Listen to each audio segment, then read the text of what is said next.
But Kunal is here to talk about what the setup is going to look like for the day. Kunal, we've made it back to 24,250 thereabouts.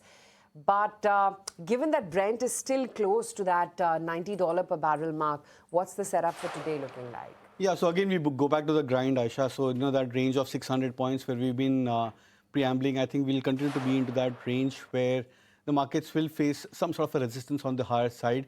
There was a good sign which was emerged yesterday because the market breadth improved, the large cap participation improved, the underperforming sectors made a comeback.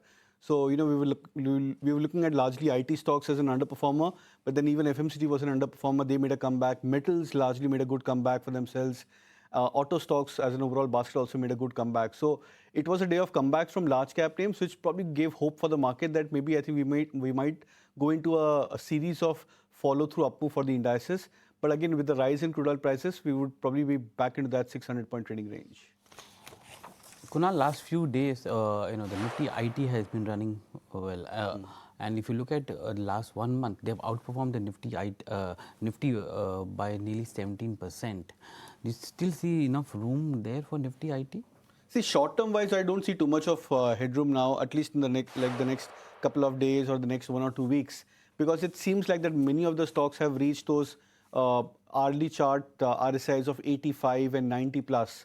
So the momentum is at its peak, but I would sense that the risk reward to initiate a fresh buy may not be very attractive. You might probably see a session where these stocks may be up a couple of percentage points further, but then there could be a possibility that in the next 1 week, you might expect many of these stocks to go into a mean reversion or a cool off further. So specifically from the current levels, I don't think it's a good fair risk reward to go for a buy unless your time frame is like maybe 1-3 months or so on a positional basis.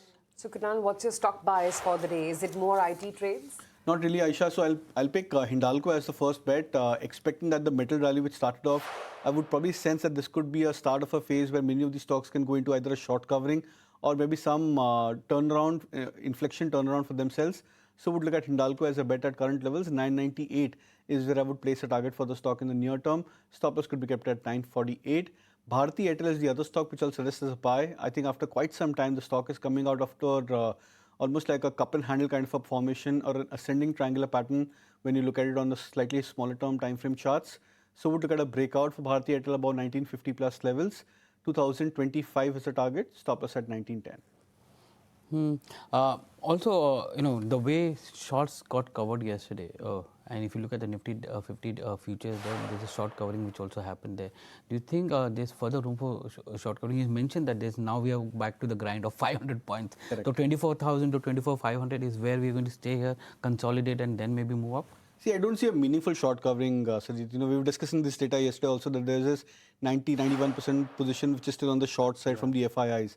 Now that has to unwind.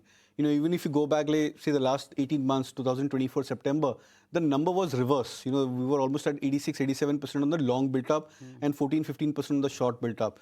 And that changed dramatically in just a matter of 3-4 days in 2024.